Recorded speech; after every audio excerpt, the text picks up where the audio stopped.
After 25 years in the fashion industry, I've realized that fashion is not really about the clothes, it's about the people. I'm Laura Vinroot Poole, and this is What We Wore.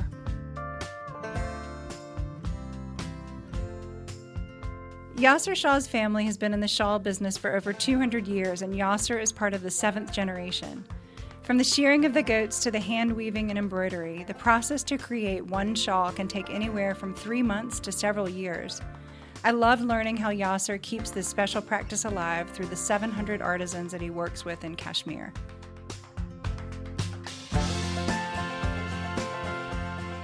Yaser Shaw, I'm so excited to have you in Charlotte, and you've come a really long way to visit with us. You've come from Kashmir? Yes. Yeah. I did. How many flights? It was around 25 hours. Oh my gosh. Thank you so much. It means the world to us. It's pleasure and honor to be here. Thank you for having me here. You must know how loved you are and how loved your artisans and your work is, because this morning we had, 80 shawls, and today we have about 10 left. Yes, it has been super busy morning. Yeah. People, they start talking about it several months before you come, and everybody gets really hyped up and excited. And by the time the door, we open usually at 10 a.m. and usually about 9:30, people are outside ready, just looking in the window to see. Yeah, it was good to see this. Yes, yeah. A lot of demand, a lot of love for you and your work. Yaser, where did we meet the first time? From Sadat? No, from Ruth Runberg. Oh, from Ruth, which is via Sadat and Jana probably originally, maybe. Yes. But yeah, I think we've known we've worked with you for 10 years? 11 years. 11 years, wow.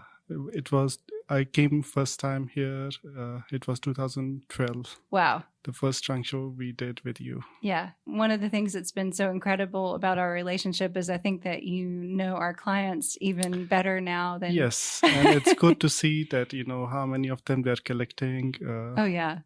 My shawls. And we have clients that have Yaser Shaw shawl closets. Yes. I saw one today. You did? I did saw. Yeah. Did you see Yaser in our catalog in the Dream Book? Did you see the stack of all the shawls? I saw it. Wasn't it so spectacular? Yes. My favorite page in the whole book. Thank you. Thank you. And I also love that I think that you found that people in the South, and actually in California too, because our Brentwood client also feels the same way. They love beautiful colors, bright colors, which I think was sort of new. I think you had been traveling to New York before. I've always been, attracted to colors. Me too. It's almost an addiction for our clients. They're like, well, I have a light blue with navy blue embroidery, but I don't have a dark navy blue with light blue embroidery. So I'm going to need that. Right. Yeah. Will you tell me a little bit about where you're from? Tell me about Kashmir. I come from a culture with a rich tradition of craft and a lineage of art. My many generations have all been Kashmiri. Yeah. So growing up in a place so rooted in culture, but also so naturally stunning, inspiring art. I know Sadat was in Kashmir over Christmas, I think, skiing. He was skiing. Yeah. But it looked so spectacular. Are we allowed to go to Kashmir? It was restricted, but now it's opening. Open? Oh, I want to come. Definitely, you have to come. What's the most beautiful time to come? Summer. Oh, summer. Yeah. What would it be like for people that have not been there? We have mountains, lakes, meadows. It's very beautiful. Beautiful. Yeah. How do you think that Kashmir has played a role in who you've become and being Kashmiri? My family has been making shawls for over 200 years. Whoa. And I'm the 5th generation working with it. Wow. Which is a hard thing to do. And we know that from Sadat. Is it something you always wanted to do, or did you know that you would be expected to do it? I guess it's like when it comes to a family affair, from a young age, you hang around your parents and gradually absorb everything around you. I really don't think there was any doubt. being about me being a part of it. Yeah.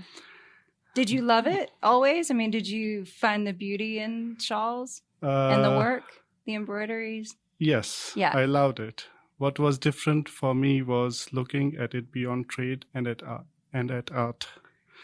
As a young person, I was attracted to colors and inspired by nature. I'll pick up motifs never done before and try them out. Slowly, I realize that my passion is aligned very well with my art. What did you study in school? I mean, did you study business? No, I did not study. I was working. I started at a very wow. And do you have age. brothers or sisters? I have one sister. Yeah, and is she in the business? Yes, she is. Oh wow! So she's helping my father. Yeah, and we do different collections. Yeah. It was always shawls. Was it ever blankets or? I mean, that's in the Kashmiri tradition, and it was always shawls. And that's men and women wear shawls in Kashmir. Yes. And for warmth, for fashion, for weddings. Yeah, weddings. You do special ones for weddings, I'm sure. Will you tell me a little bit about the Kani shawls? So Kani shawls are woven on a flat loom. Mm-hmm. It's the same process. You weave a carpet. Okay. And so each shawl is woven with small wooden needles. Needles, okay. It takes around 8 to 9 months for each shawl to get. Yeah. Wow. And sometimes more. It depends. You can make a shawl in 3 months. It can take years to do one shawl. And you can tell the difference. Just the fineness of the... Yes, you can make the difference by workmanship and... And Kani shawls are not typically embroidered, or are they? They're not embroidered. They're not embroidered. Yeah. And you can do embroidery over it to highlight it, but it's really about the intarsia or the... Yes. Yeah, wow. Do different families or different workshops do different things? Like one workshop will do just Kani, one workshop will do just embroidery? Yes. So it's all separate? There are people who do weavings, embroideries, different areas. They have different quality of embroideries. And is it usually families? Yes. Yeah. And passed down from family members? Yeah. All my artisans, they are from Kashmir. Yeah. And the production, I know some of them from a long time, and their families are also known for their skills for generations. Yeah. And so you could say I heard of this person in this valley that was really good at... Yes, there are some people who do, they are amazing artists. And do you still hear of people that you'd never heard of that you're like, oh, so-and-so in this area is really amazing at... doing a certain thing. Yeah. And you go visit them and see their work and say, oh, yes. Yeah. We take them immediately. Yeah. How many artisans work for your family? Currently, we are connected with 700 artisans. Wow. Yeah. And how do you communicate with them?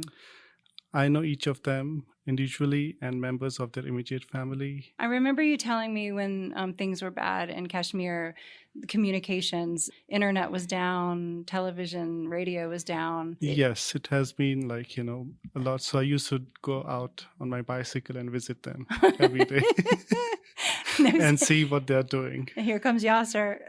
Yeah. But we never stopped working. We were always working. Yeah. Wow. How did you come to be interested in fashion? I guess you were born into it. I think when your dad did it, it was more... traditional. Yeah, traditional and for weddings and things like that. So how did you know that you could go in the fashion angle? I think I was doing a project with Christina Kim. Yeah. From Dosa. And we were recycling shawls. And this is the moment I realized that someone likes what I'm doing and it means something to them. Yeah. I mean, everybody really likes what you're doing. And I want the people to understand, its story, how these beauties are made. Yeah. And, I want to tell them the story. Was there a moment when you realized that you were on the right path for your career? I think this was the time. With Christina. Yeah. Yeah. And Were you why not? surprised?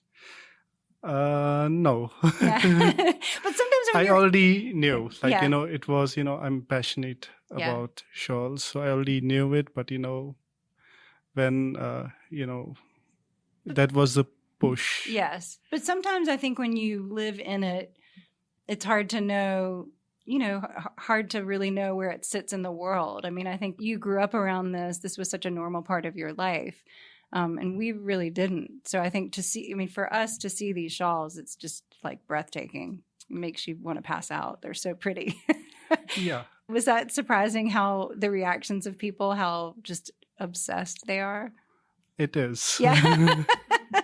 Do you share that with the artisans? I mean, do they know how loved Yes, they know it now. They do. Because it's also easier now, they follow me on Instagram. Right. And they see, where what they have created is like, now in States or in Europe, in Paris, Yeah. in high fashion stores. So, Yeah. It's amazing. Can you tell me about one of the most transformative moments on your life during this journey? I have 2 daughters. Oh, I didn't know that, Yaser. And one of my biggest identities these last few years is that of a father. Oh, yeah. I love traveling with them. Yeah. How old are they? 3 and 9. Oh my gosh, those are such nice ages and great to travel with. Yes. Because they're just, the world is so exciting, everything. Oh. Yeah, and I want to introduce them, to see what like their father has been like traveling, and so Yeah. they also learn and stand on their own. So yeah, I love that. Will you tell me a little bit about the history of the Kashmir shawl? And is that where cashmere comes from? Yes. Yeah. In our local language, we call it pashmina. Right. But because... Wait, you call a shawl pashmina, or you call the actual woven fabric? The material we call... Pashmina. It's pashmina. Pasham means wool. Uh-huh. And that's a Persian word. Yes. And that's the original name. But, it has been so misused. Right, exactly. That's why, we use cashmere and, but the original, it's pashmina. Pashmina. So Kashmir, in Kashmir, much of the art came from Persia and Central Asia. And shawl making was one of them. It dates back around 1500 when Persian and Mughal rulers began trading in Kashmir with finely crafted fabric. And later, when Europeans, they introduced Kashmiri shawl into Europe, right. They said it's from Kashmir. This is how the Kashmir came. Pasham means wool. Right. It's the underbelly of goat. Goat. And is it a specific goat? These goats are indigenous to our region. Okay. So they stay around 4,000 meters high, and they get the best wool. So when the Europeans, they introduced Kashmiri shawls in Europe, they said it's from Kashmir. And till date, we still use the same technique. We have not industrialized or disrupted the traditional lifestyle of our community of artisans with whom we collaborate in preserving age-old Kashmiri Himalayan art. So these are, people are using looms that they've been in their families for generations and generations. Yeah, same. And so has that changed? Have the looms been modernized, or are they still? Not yet. We still don't use a drop of electricity to produce these shawls. Wow. So everything is hand done, from spinning, weaving, embroidery. So we don't use any electricity to make these shawls. That's incredible. And I think that's why they feel so precious, and why they really give you such a visceral reaction when you see them, because you can see the person's hand that made them. You can feel. Yes. And it's really rare in the world, in fashion particularly, but you just don't see that very much anymore. It is very rare. Maybe in a painting or something, you can feel the artist's hand, but these shawls are, every bit of them feel made for you. the production of its root is what we call as slow fashion. Yeah, totally. And each scarf takes time, and there are no shortcuts. No, for sure not. Yeah. Have you inherited shawls from your grandparents, great grandparents? Do you have old? Yes, we do have a lot. And how do you store them, in trunks or? Yeah, we have a family vault where we put all these shawls. Please tell me there are mothballs in it. Yes, we do have. We have cedar. We use cedar. It works, right? Because I'm having a little bit of a moth issue at home. But they've so far have been good about your shawls. Yeah, you have to take care of them. You really do. Yeah. And Yaser, do you wash your shawls? Hand wash? We hand wash them. If you know that you have food or anything, then you should wash them. And any recommendations on how to do that? Hand wash. Hand wash in cold water. Cold water. And you can use like mild detergent, Okay. wool detergent. Okay. I need to do a full cleaning. Because that actually is one of the things, I don't think people know this, is that moths are, I mean, they like wool, but actually they like food or like bits of oil or things like that. It's not the actual wool. It's things that have fallen on the wool. Right. Yaser, will you tell us about the pilgrimage to shear the goats every year for shawls? In keeping with the long-standing traditional practices, their fur is only sheared once a year in spring and sold to our family by the nomads who herd the goats throughout the year. Wow.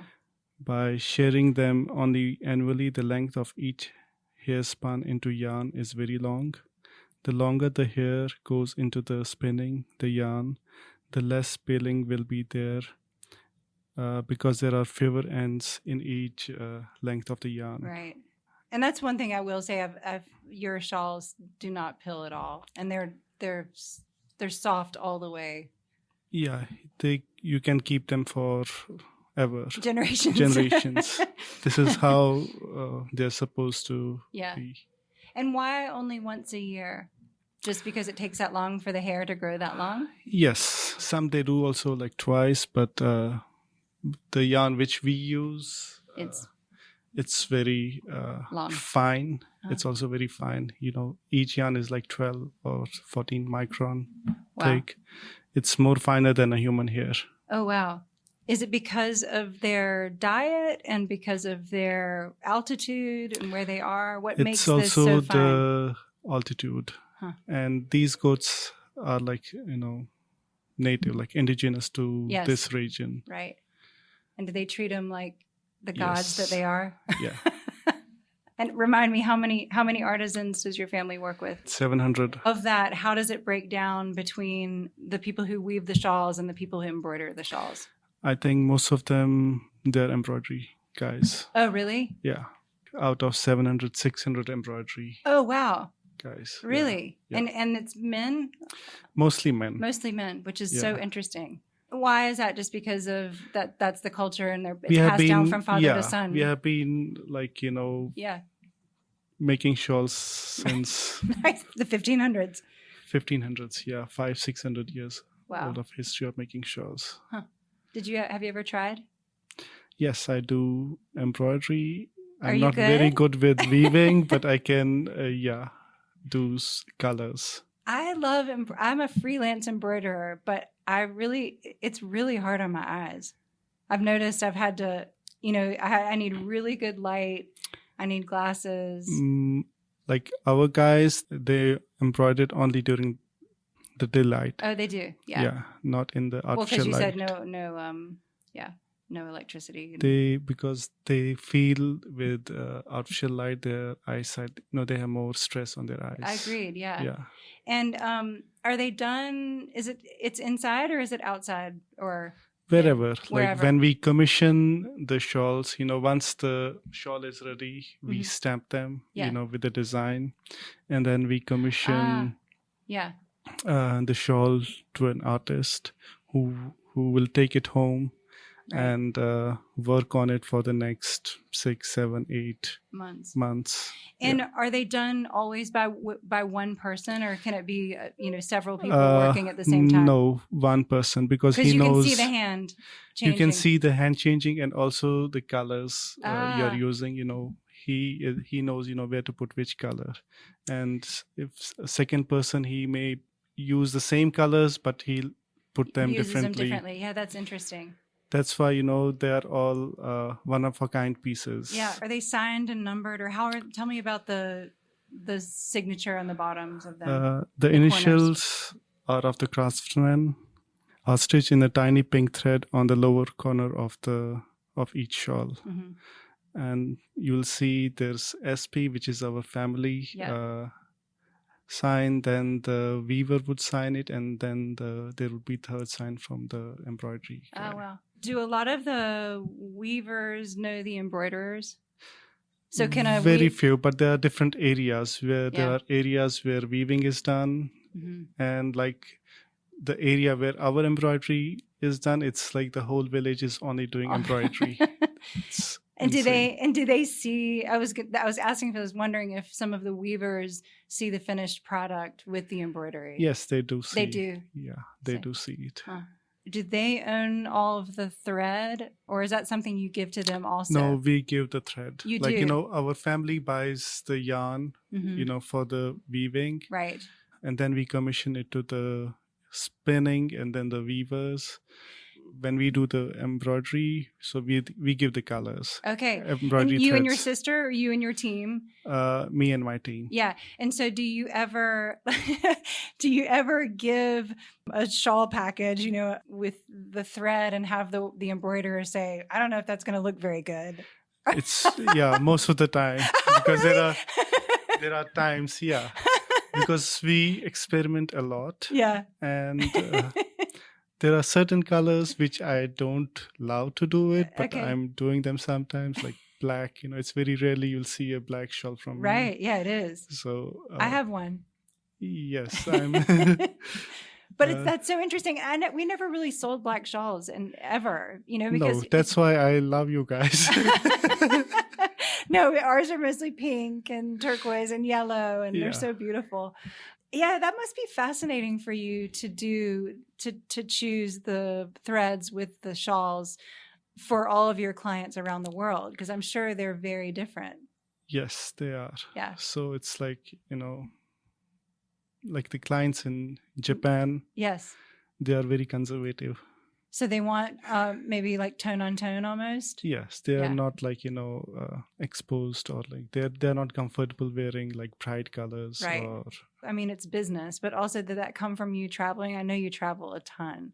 Was that eye-opening for you when you saw the way women dressed and men dressed, and that, was it clear to you what they would be capable of wearing? Yes.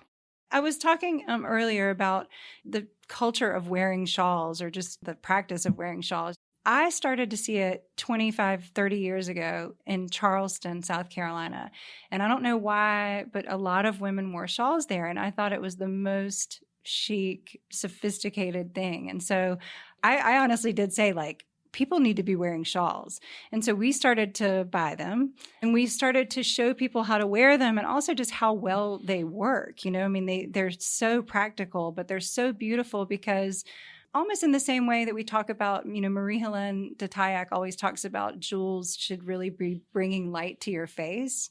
It's the same with a shawl. Same with the shawls. Yeah, you should be wearing things that brighten your complexion and make you look beautiful and young and, happy. Yes. Right? Right. Yeah. We were talking about California, our store in Brentwood, and they've really started to love shawls. But when we first started to send them out there, the sales team said, I don't know that people here are that into shawls. I have seen the transition. I've seen the sales. The culture of how people, they are appreciating. Yeah.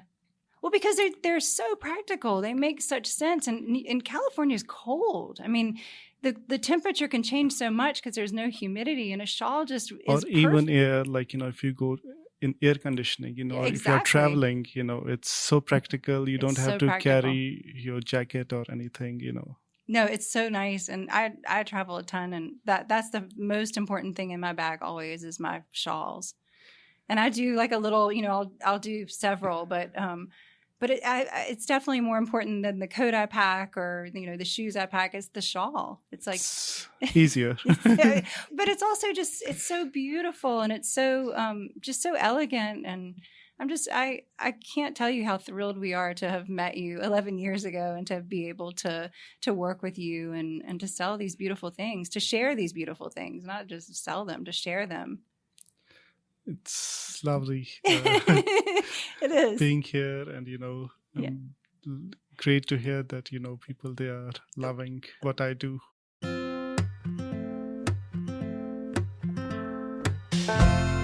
Yaser, we on this podcast, on every podcast, we ask people what they wore to the prom, and I don't know if they have proms in Kashmir. No, we didn't have. Do you know? For a long time, I didn't know what it is. Do you have some sort of important thing that you dress up for before you get married? Is there something, rite of passage, some sort of thing that you? No. Do you have a special shawl that you love more than any other? Yes. Yeah, tell me about it. It's not black. It's not black. But not one, but I have several favorite shawls. And I'm always sad that when I'm selling them.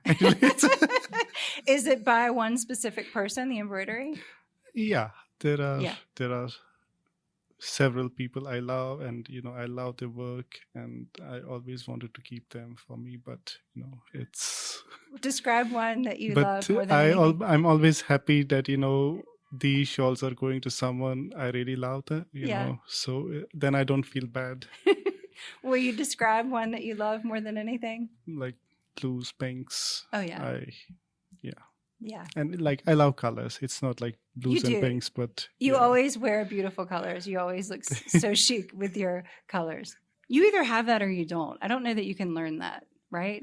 I mean, you must have been born knowing, understanding. I don't think you can. Yeah. You don't learn these things. Yeah. Does your dad have it? Does he have great taste? Is it on record? Yeah.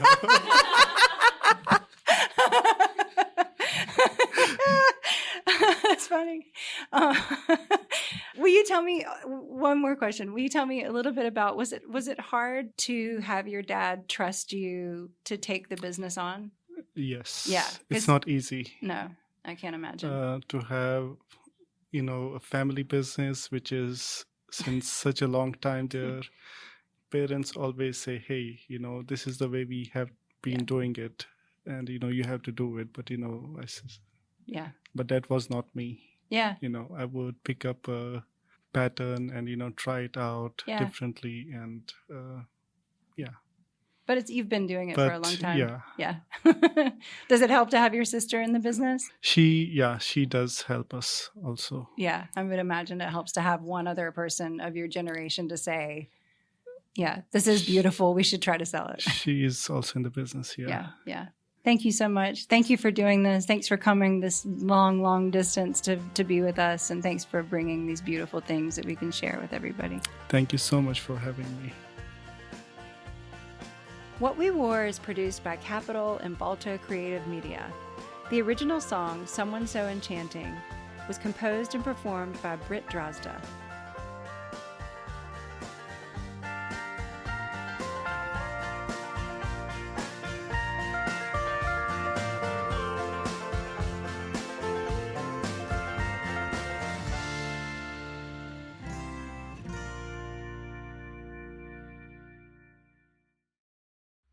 QueenCityPodcastNetwork.com